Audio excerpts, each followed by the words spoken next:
Victoria is a ICT professional. I guess she could have just gone on and done her work without even worrying about any of that. But she spent her life focusing on how you get girls into digital skills. So she's the founder of Girls in the STEM Trust at the Digital Learning Centre, and she's also part of Women in ICT. So everything she says is really important, and obviously it's vital for Zimbabwe, but it's also something that we've got a lot to learn in the rest of the world. So Victoria, thank you so much for agreeing to come to speak to us, and it's great to see you. Welcome to Ireland and welcome to the conference. Thank you so much. Thank you much, Victoria. Thank you, thank you. Good to see you. Thank you. So thank you, Dr. Nigel, for that fantastic introduction. At some point, I wasn't sure if you were still talking about me, but thanks anyway. Thank you so, so much. And to the team at Learnovate, Nessa, Lorna, Louise, Dave, thank you so much for having me. It's such an honor to be here speaking to all of you today. So let me just dive right in. And of course, good afternoon to all of you. So let me just dive right in. So listening to all the speakers that have spoken before me, they've basically unpacked some hard-hitting facts about AI. And of course, it's found its way to our everyday lives, whether by design or otherwise, we're not really sure. But there is an unspoken agreement to do with AI that there clearly needs to be some guidelines. Otherwise, as we saw in the other slide, Terminator. So what we're seeing is the possibility of the rampant abuse of a piece of technology that should otherwise really be transforming lives. So it can change the world as we possibly know it, we've agreed on that.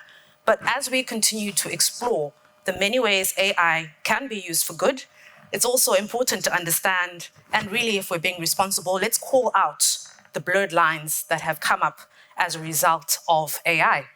So what is ethical and what is borderline illegal? Because the use of AI has seen many platforms push boundaries as far as possible, enough for these boundaries to not be considered legal, but at the same time, not exactly ethical either. So how much longer before those lines are crossed? So this discussion, and I call it a discussion, though you're going to listen to my voice for the next 20 minutes or so, will focus on balancing innovation with ethics. We're not suggesting in any way that AI be stopped. We're not suggesting in any way that it be curtailed. We are just suggesting that it be understood. So riding on what Patricia said earlier, it's difficult to regulate that which you do not fully understand. And you cannot put policies, procedures, legislation, regulations on things that you do not have the finer details of. So as I work on the takeoff of this plane, I have enlisted the help of two of my trusted colleagues. In fact, you actually may know them, Elon Musk and James Cameron. And so they're going to help me unpack the importance of the full understanding of the role of the human element. And this has been really prevalent today. A lot of the speakers have spoken about the human element, being human-centric when we look at AI systems. And I'm sure you'll hear from them a little later, I promise. But for now, let's take a trip down memory lane. Look familiar? Of course he is. An accomplished actor, dabbled into a bit of politics, so they tell me. But I hear nonetheless, he is the face of the Terminator series. A series of movies from 1984 that we thought were purely entertainment. But now with the advent of AI and everything that's happening, I'm not so sure anymore, and I don't think neither are you. So to draw context, to help us understand why ethics and innovation need a clear balance, we're going to hear from Elon Musk and then shortly after that, James Cameron. And for those of you that probably are still wondering who he is if you don't know him, his good old Uncle Arnie to me, and to the rest of you, Arnold Schwarzenegger. If you read like the plotline for Terminator, it's actually pretty smart. Like James Cameron wrote a pretty smart script there.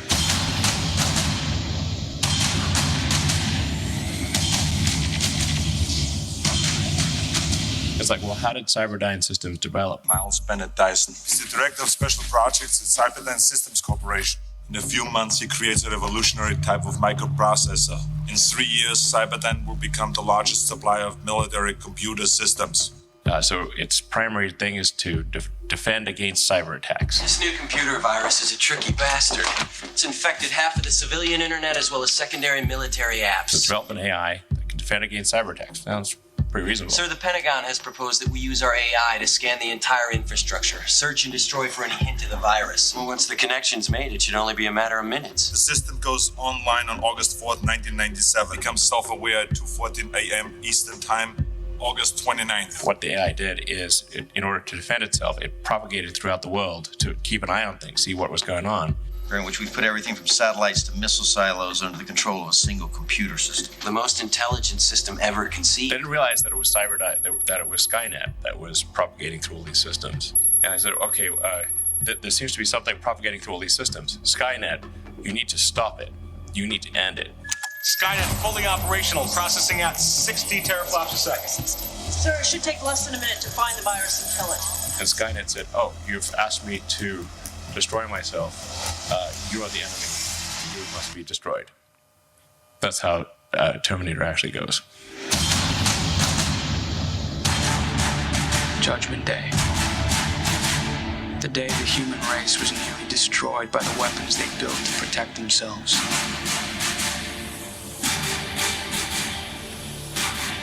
Judgment Day is inevitable.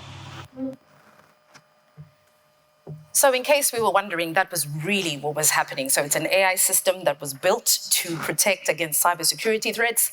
And when the AI system was told to stop, it turned on the humans and said, no, I'm going to live. You are the enemy.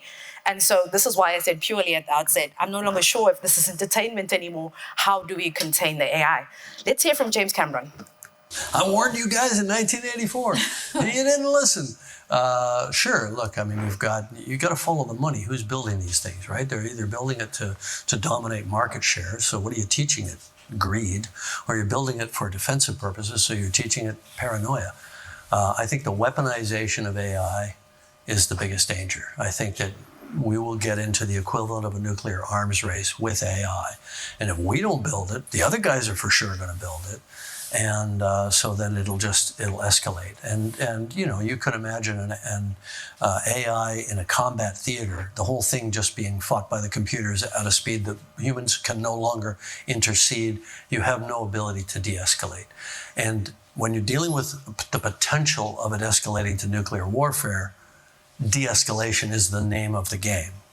And having that pause, that timeout, but will they do that? The AIs will not. So how's that for a horror movie, but in real life? So there's absolutely nothing I could possibly say after my trusted co-presenters, Elon Musk and James Cameron. Round of applause for them, please. Thank you. But okay, coming back to what we're discussing here today, let's take a look at how AI is really useful. So we've seen this in the education context. We've seen the personalization of learning programs for young people.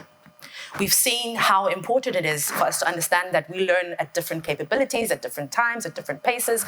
And so with AI, we're able to address these specific needs. Great, brilliant. Time efficiency. Teachers have a lot on their hands. It's a lot to mark, it's a lot to assess, it's a lot to evaluate. There's so much more of that happening. And with AI, teachers are able to do most of the work half the time. Brilliant. Much, of course, to the excitement of the headmasters and school administrators, I'm sure. Accessibility. AI has the potential to bridge the digital divide. It's able to put education on the map. It's able to take it across borders. And we're excited about that. And I'm sure with the WhatsApp chatbots that we've seen, your own personal AI in your WhatsApp chat box, this type of thing is actually very possible. And then the successful integration of AI. So we've been seeing a lot of virtual tutors. Brilliant. Virtual tutors don't go off. They're on 24/7. And if I may digress, a very interesting point that came up when I was doing my research for this. And by the way, I submitted this presentation at the last possible moment. Because of the way AI is rapidly changing. I was so sure when I picked this topic in June of what I was going to say. And a couple of months down the line, it was like, no, remove that, take that, put that back. So this is exactly what is happening with AI. A lot of the virtual tutors are coming on board. Don't go and sleep. In Japan now, as I was about to digress, there is an AI-powered CEO. Now, I said to myself, well, how is he an AI-powered CEO? What is it? Show me his job description. Interestingly, one of his key job issues that he needs to do is he needs to create a healthy work-life balance for his employees. And I'm rolling my eyes, like, how do you even understand that? How do you even understand when somebody says, I can't come to work today because my mother died? AI systems simply just cannot understand nuance. And so this is where we're going, because we're all in the rat race trying to get things done a lot quicker. And it's the acceleration of the development of the AI systems without fully understanding them and understanding the role of the human element that is most likely going to be our downfall. Assistive technology. Just listening to some of the speakers today, I heard about them being parents of dyslexic children, children with ADHD, drawing dragons. I heard all of that. And I said to myself, well, this is exactly what AI does, has the potential to actually give these children the quality education that they deserve. And that's a plus.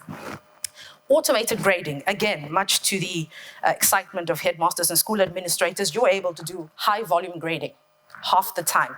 And this is brilliant. So we're not here really to demonize AI. We're here to humanize it. And I think this is the crux of the conversation that we're going to have today. So ethical considerations in AI education, which is really the topic that we're here to discuss. Dehumanization of learning. So the less we spend time with our children in the classrooms, the more of a problem it's going to be. Why? Humans are naturally designed to be social beings. That is just who we are. And so we learn in environments where there's peer-to-peer interaction, we're learning from each other, there's a lot of vicarious learning going on and that sort of thing, and it's great for emotional, personal, social development. Biases and discrimination. This has come up a lot this morning. The fact that AI systems still have embedded in them the bias, the discrimination. In fact, an AI system is only as good as the information that it has. So do we trust the information out there? Or are we setting ourselves up for stereotypes and the perpetuation of bias? Surveillance and autonomy. This is a big one. So across a number of lands and across a number of countries, there's a lot of cybersecurity acts that are in place, DPA, and this speaks to the right to your privacy. So with AI systems, do we trust that we're not going to be constantly having Big Brother having their eye on us? All these are things that we need to talk about. The black box problem. The haves and the have-nots. Those that understand what AI is and those that barely have an idea of what it is. Algorithms so complex, we're not sure what it is that they actually do. We're not sure how to interpret them. And so as these issues escalate, we start to worry about transparency, we start to worry about accountability. If an AI system causes harm to me, emotionally, who do we blame? The manufacturer, the developer, the system itself? So, AI in education, balancing that innovation with the ethics. Now, we've spoken about data, we've also spoken about AI, and that section in the middle there, that is what are the ethical concerns. So when we talk about data, we're talking about our data being protected, your right to having your data protected. We're talking about the information. I spoke about the information that is out there. So do we have balanced data sets that we're feeding into the AI systems? Stewardship. Who is the steward of this data? Do we trust them? Provenance. So if I give you data today, the law of provenance says, please try to keep it in its original order. Are we respecting that? Does AI respect that? Accuracy. Is the data even accurate to begin with? Security. How secure is our data within an AI system? And these are all the expectations that we want AI to have if we are to put the human element into it. So first and foremost, it's got to be human-centric. We've created it. We want it to serve the purpose of us. Bias and discrimination, we don't want that. We're trying to get rid of that. Auditability, are we able to see how it operates? Is this available for everybody to understand and see? Explainability, can you explain it to somebody, and in the words of Patricia, like they're 5? Statistical accuracy. Is it really giving us the statistics that we need? And of course, robustness. So we need it to operate at warp speeds and not crash on us. But with the expectations of data and AI, we create these issues in the middle. Human rights issues. So are my rights not being infringed upon by AI? How private is the stuff that I put on AI? Fairness, is it fair? Governance, who is governing it? What are the laws around that? And remember, at the outset, we spoke about not being able to put regulations, frameworks on stuff that we fully do not understand. Transparency is another. How do these things really work? Accuracy, is it accurate? Is it safe? And of course, maybe perhaps the most important, is it legal? So these are the things that we need to think about as the conversation continues. So you may ask, how then do we strike a balance between innovation and ethics in AI? And I would just start off by saying, and this is really my humble submission, the key is finding the right balance between innovation and in ethics. And how do we do that? What works? Where does it work? And most importantly, in what context? Because it's not going to be a one-size-fits-all approach. The innovation. How are we teaching innovators to innovate?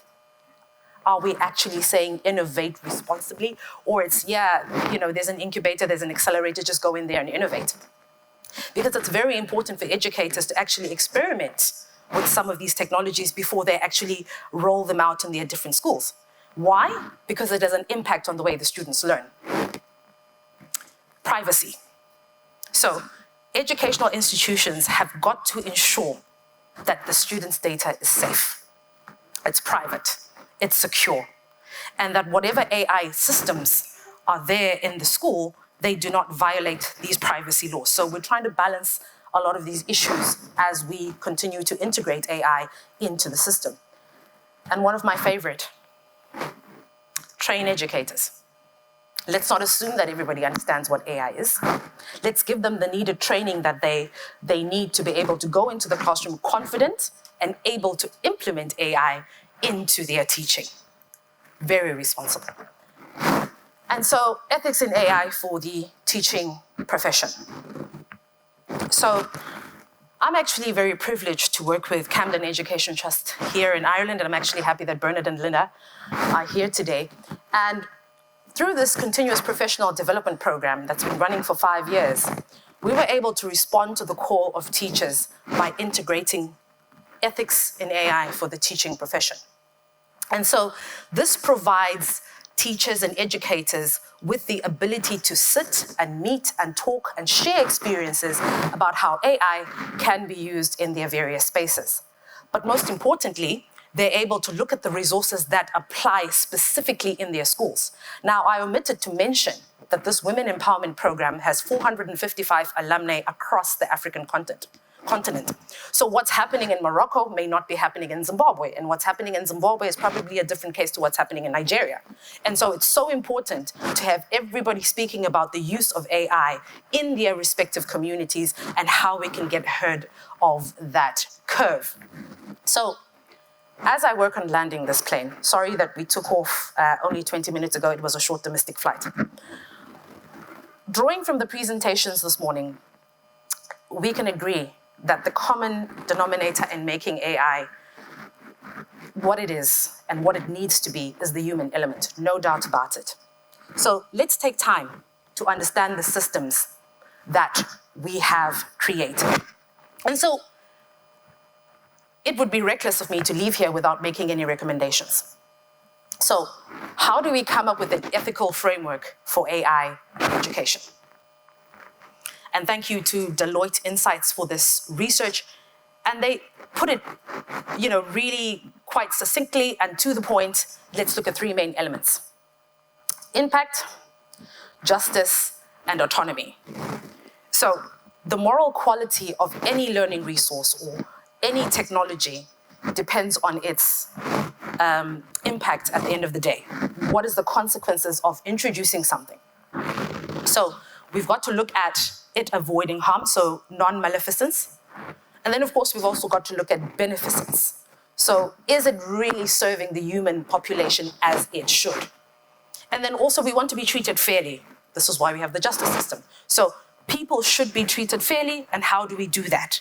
We need to look at what is called procedural fairness.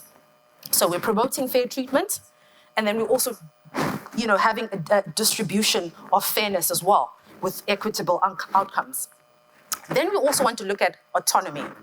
So as I've said before, we don't want to have people's rights being infringed. You have to have the right to make decisions without any external influences. Now, with the power of AI, is that so?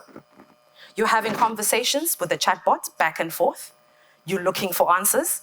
Chances are you're going to act on the very answers that you get from that interaction. So you've been influenced. So how do we get ahead of the curve of doing that?